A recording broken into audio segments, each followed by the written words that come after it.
I mean, years of living this cartoonist life of, not having a guaranteed, salary. I think it's definitely, hardened me up a bit, and that those anxieties are not, you know, um, I think as strong during this time as it is probably for a lot of people who like all of a sudden, 2 days into quarantine, like my sister-in-law lost her job, and it's just like it was just like that.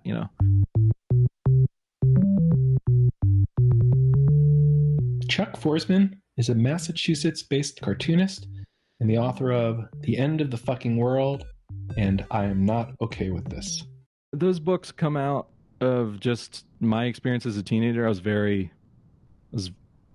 Later on I realized I was pretty depressed and I was insular, but I had a really small group of, core friends, which were like basically my family. And so, and it was being a teenager, it's, it is all about like, you're very passionate or you're very bored. And for me, those books, especially at the end of the fucking world, were like, the way I broke it out was I was not really concerned with like plot so much or, characters, even just getting down certain feelings with each chapter of what it's like to be that age. That like boiled down to its essence. That was like the thing in my brain that I was like trying to get out. It was this weird mix of, it started with this weird mix of like a nostalgia of even like, being a kid in 1986, and I wasn't even a teenager in the 80s, but and the book doesn't really have a timeline. When I wrote those books, I was not concerned consciously of what audience I was writing for. It was just more of a selfish act. I'm writing this for myself. But yeah, I'll think about that. It's like, yeah, what a strange thing would be like for me. Like, what would that book be like if I was, making a YA graphic novel or, actually like going, oh, is a teenager going to like this? I would probably fail and I probably wouldn't finish a chapter, honestly. Just because that's how I work. Like I can't think about that stuff. I kind of set up a lot of rules and guidelines in the beginning, to sort of bounce off of. It's kind of like, I kind of think about it like I remember when I was a kid trying to learn guitar and I bought this book on playing blues guitar. And the guy who wrote this book said it was like, it's a very, it's a very small structure of what makes the blues sound like the blues. There's a certain scale and a timing that you play in. And it always stuck with me. Like he said, what makes it interesting is how you work within those rules. So I kind of like took that idea when I make my comics. It's all about, because like I get overwhelmed by the millions of decisions you have to make. So when I start out, I kind of like set up rules like that. Even though I probably end up breaking them by, chapter 5. I'm not the most disciplined artist, or worker, but yeah, there's a certain amount of, I try to fight the tendencies of like feeling like I have to be super overproductive, but there is a certain, I think, just being an artist when you go days without creating or, honoring that part of yourself, you tend to get a little cranky. At least I do, I think. So I know that I need to like, at least get a couple hours in a day, paying attention to that, or else things get unbalanced, I think. But yeah, I quit I think my last day job was in 2011. Like at CCS, I learned about self-publishing and being able to create my own comics. And that's something I still do to this day. My current series I'm putting out through my Patreon. It's, so if you sign up for at least $3, you get, every time I do a book, an issue, which is about 20 pages, I send it out to you. So I like that.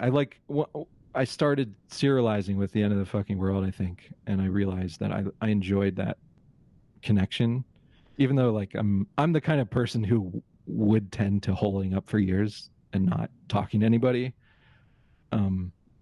There's something about getting workout regularly that I enjoy. Like, even if it's like the little the tiniest bit feedback I think helps a little bit. And it helps just like feeling accomplished and feeling like you're getting towards a greater goal by being able to put that chapter in an envelope and send it to somebody's house. Like that's, for me, that's like a huge thing that helps me, be able to start the next one, I think. I've had people ask me to do like, oh, do a week of a diary of your life. And I can't do it. I just can't do it because I get overwhelmed by the need to be truthful and get all the details right. But then the need for it to be interesting to read or like even enjoyable in some way. And I can't marry those and I can't, it just doesn't work for me and I'm not interested in it. I like reading other people do it, but for me, it just doesn't come out of my brain. As I started streaming on Twitch, Twitch, it's mainly people playing video games on there. And people watching, but I've been working on this comic about Jason Voorhees from the Friday the 13th movies, and I've been streaming myself drawing those pages, and it's been interesting. Like I'm not like it takes a lot out of me because I'm not an extrovert like that. Like it to be on and have no people are watching me, it's tough. Like it's a weird thing because I can't have anyone in the room while I'm drawing, but for some reason, me setting up all these cameras and like filtering it through the internet like works for me. Like maybe it's just from years of drawing at conventions too, and sort of doing that performatively, like drawing little sketches for people. And because it's a comic, I'm not like, it's just for fun. It's not like serious work or whatever. It's been kind of fun. It does still take a lot out of me. Like when I'm done, like I'll stream for like 3 hours and like afterwards I'm just like ready to pass out.